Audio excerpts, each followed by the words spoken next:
Alright guys, Hayzink here. Welcome back for another video. So, I'm not going to make a tier list. I've decided. I'm not going to make a flat out tier list. I don't like them. I did do one for the assist characters, but the reason I did that is because I feel like assists are something that people really undervalue, okay? And moving forward, you're going to have to value those units. So if you do want to see a tier list from me, go and check out the assist tier list I put out. It's going to be vital to your team building, okay? But what I am going to do is I'm going to share with you my own personal top 10 units, okay?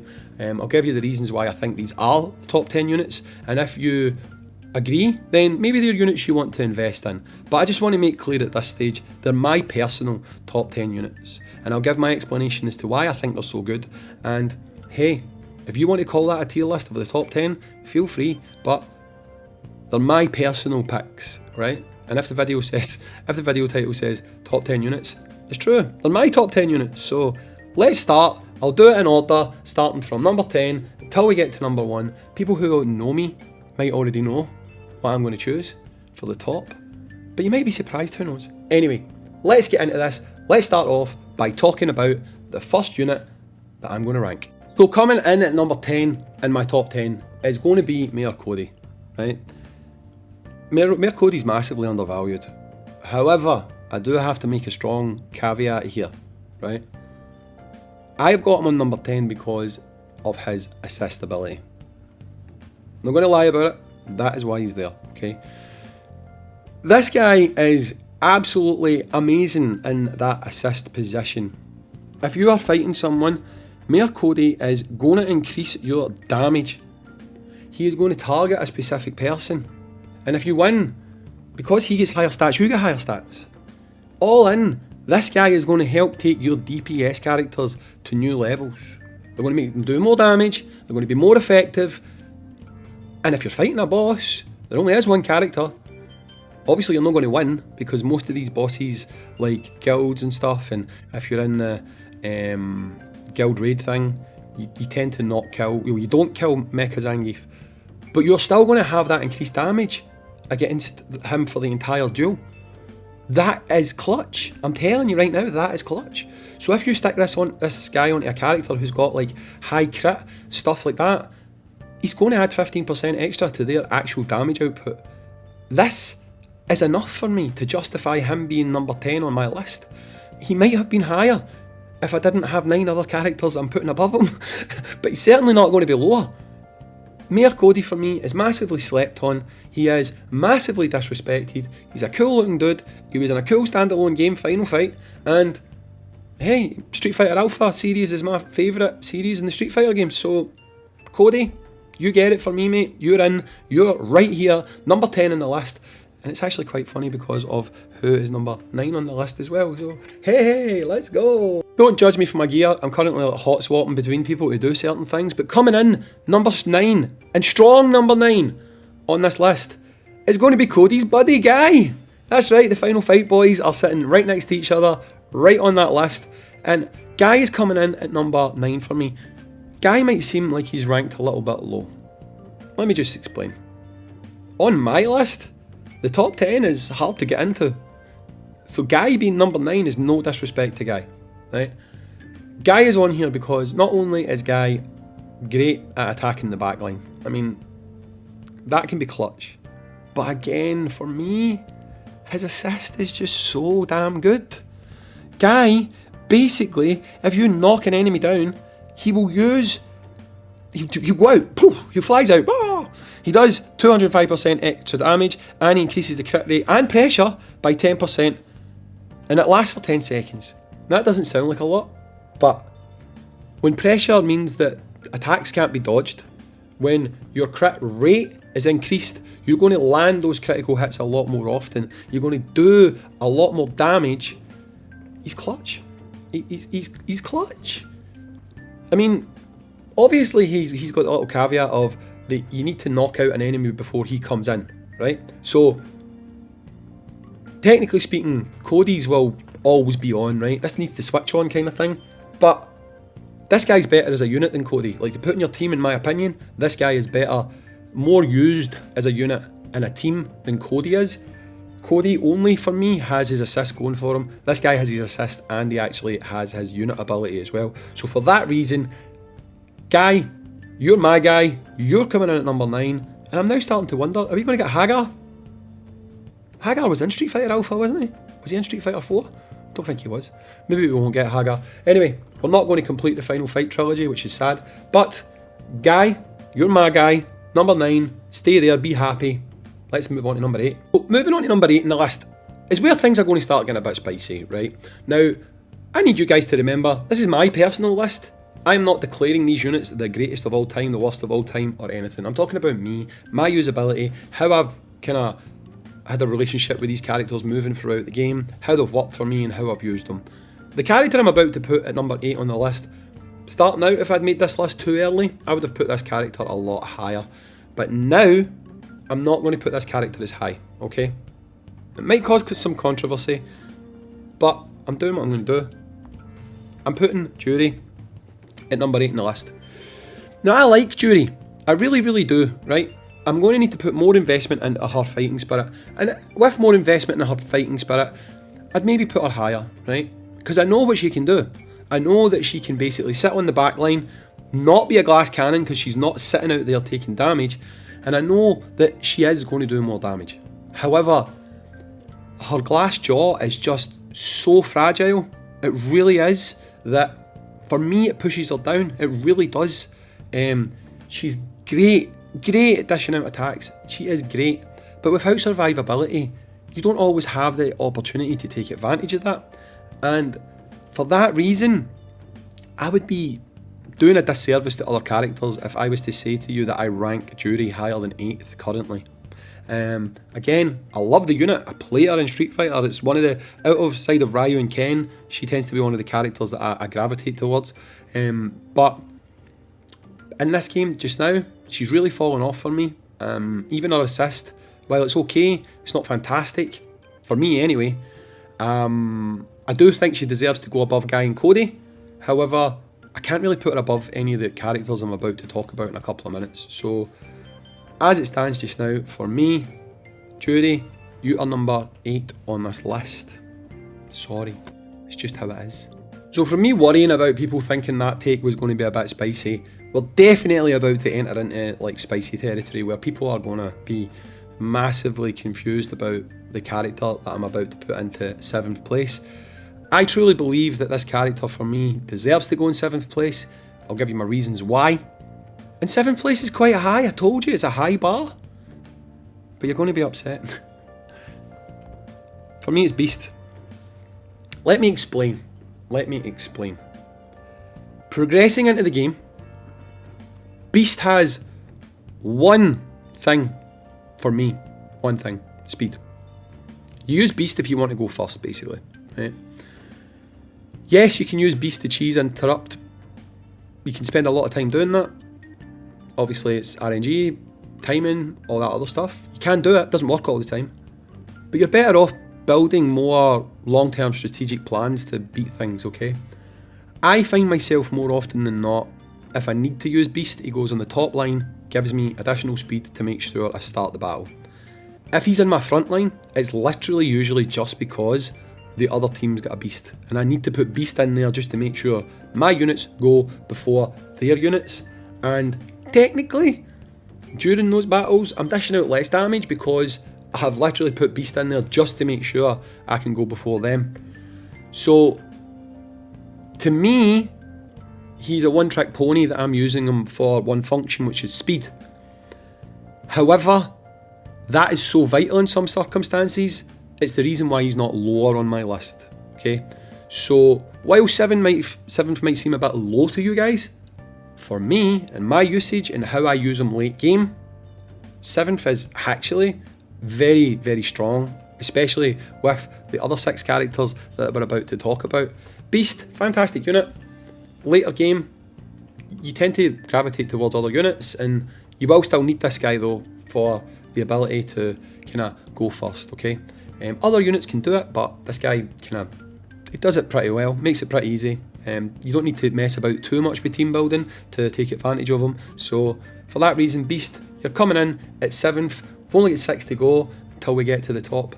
number 1. Well, 5 to go, and then that one. Now, things are about to get really spicy because from here on out, I'll be honest, other than my top 3,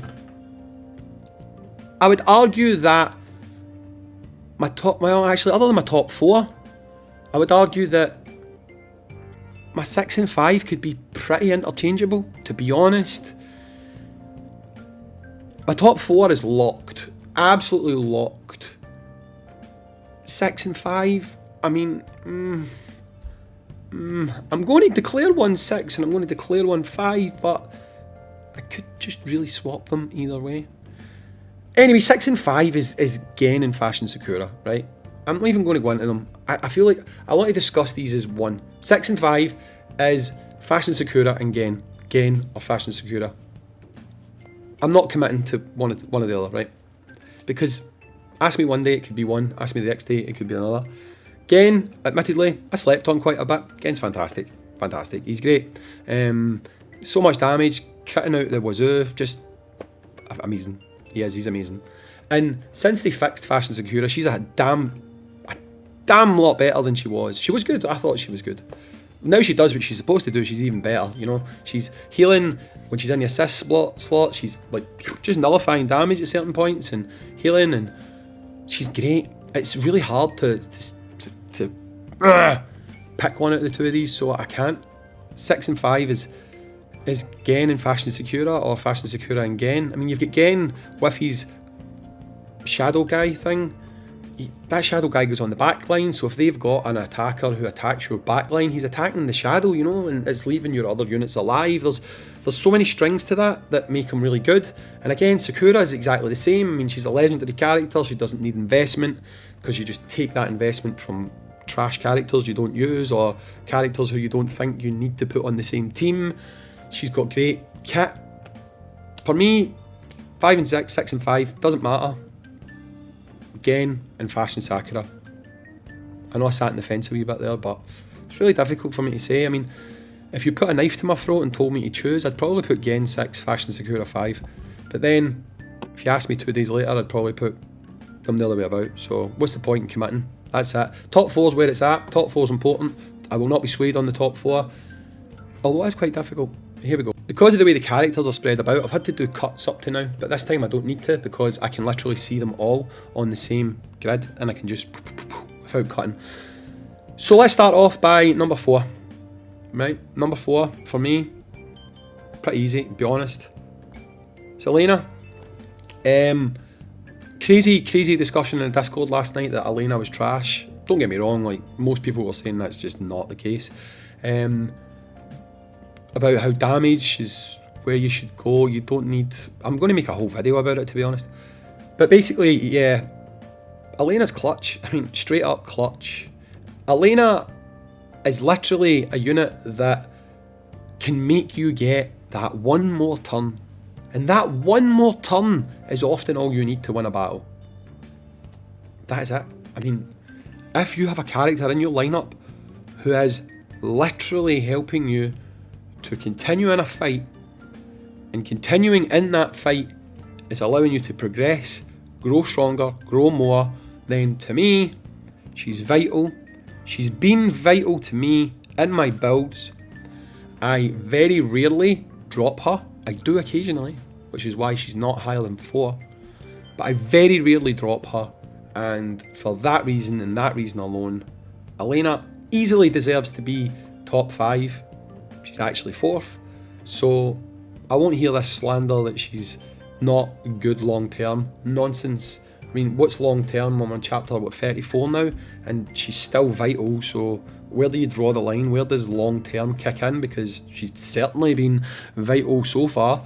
There will be healers that come later on that probably will replace her, but here and now, Elena, top tier, fantastic, invest in her, she's worth it, 100%. Okay, now, the fact that the only unit I really have set in stone is my number 1. My 3 and 2 are kind of all already set in stone, but I feel bad putting one of them into 3 because he's so good, and it's Ken. I mean, Ken's stonking. He's like fantastic. He's utterly fantastic. I mean, Ken is like and the way I see it is he's free damage. I mean, you don't even need to have him in the combo chain, and he's just pushing out 2 of his super attacks free. Like, you normally get 3 super attacks. If you've got Ken on your team, you get 5 because he does 2 attacks for free. It's mental, right? It's absolutely mental, and he does some amount of damage, right? He also avoids a lot of damage, and not only that, he's got a fantastic assist ability as well. It is stonking. It is fantastic. He deserves to be higher, to be honest, but you can't have higher in a top 10 if you've got 2 better characters, in your opinion. If you had to like classify my top 10, I'd say my top 10 is S, top tier characters, in my opinion, apart from maybe like 10 and 9, they're just below. I mean, Ken is just so good. He's so good. I'm putting him at number 3, right? Again, I feel bad about it, but he's don't take number 3 as disrespect to Ken. He is absolutely balling. He's fantastic. He's amazing. Now I'm going to make you all angry. Number 2 on my list is Bison. Yep, I'm doing it. I'm committing to it. He's number 2. I'll explain why he's number 2 when I explain who's number 1. But I think you all know who number 1 is. Bison is a god amongst men. Bison does things that other characters do not do. Bison is not a tank. Bison will literally just revive smash until people are laying in the dirt, right? He is built differently, quite literally. He is built differently because he's damn broken. But I'm not putting him at number 1, and the reason he's great. The reason I'm not putting him at number 1, allow me to explain. For me, it's Rose, right? Now, allow me to explain why I'm putting Rose at number 1, right? So Rose has got the healing thing, Rose has got all this going for her, right? But I've said many times that for me, Rose's best ability is her ability to hand out tarot cards that give you buffs, okay? And if you're not aware, I don't know how many times I need to sell Rose to people, but I'm going to do it again. Rose will give you crit up, she'll give you pressure up, she'll give you effect accuracy up, and she will give you speed up. 4 absolutely vital things. Not only that, Rose has got the ability to silence the enemy, which, as you guys know, they can't use their attacks. Slows them down, you kill them. Excellent, right? One of the best combos in the game for me is Bison and Rose on the same team. When Bison and Rose are in the same team, Rose makes Bison better. Hands down. Do you know what doesn't happen though? Bison doesn't make Rose better. So as a combo, the best combo in the game for me right now is Rose and Bison, right? But it's not Bison and Rose. Rose will go with other characters. Rose will make other characters better. Bison won't. He will make other characters survive, true, but he won't make them better. So, because Rose makes Bison even better and even stronger, to me, Rose is number 1. She will also help keep you alive. She will also make them weaker. She just does so much for your team builds. Even if she's not doing anything, you can literally have Rose sitting and on the back, slot 3, or even on the back line, literally doing nothing. And she is going to give you these cards. These cards are going to make your character stronger. You are going to do better if you have Rose on your team. Yes, if you've got Bison on your team, you can push on. But for me, for example, when I've used Rose in a setup with Bison, I've gone further than when I've taken Rose out of that setup and just used Bison. These tarot cards are game changers. Rose, when new units come out that do all these things that Bison currently does because they've made Bison broken, they're eventually going to have to release other units that do that because they want to sell them. So Bison, I hate to say this guys, he will be replaced. It's just how these games work. This ability from Rose is always going to be there. It's always going to be good. And the big thing is, see if we look down here, at number 10, see those effects? They're doubled. They're doubled. So she's giving people 20% crit, 20% pressure, 40% accuracy, and 40 additional speed. It's massive, guys. It's massive. And that's for me the reason that Rose is number 1. You might not agree. I've given you the reasons why I feel she's number 1. Fight me in the comments if you want. Bison is fantastic. Fantastic! But he's better when you've got him on a team with Rose. The key to that equation is Rose. So in my opinion, Rose trumps Bison, best unit in the game. Fight me. And I forget who it is. There's somebody that rates these. Even if they're top 10s, like, you can't rank the tier lists and include top 10s, but you done it. I seen you. You done it. You ranked somebody else's top 10. So if you rank my top 10 and you don't agree with Rose, I want justification. I want an explanation. Don't you just be putting me in D tier because I didn't put your God and Saviour Bison into the top slot. If you are going to rank me D, I want a damn explanation, my man. Anyway guys, thanks for watching. I've been Hayzink. Catch you in the next one. Peace.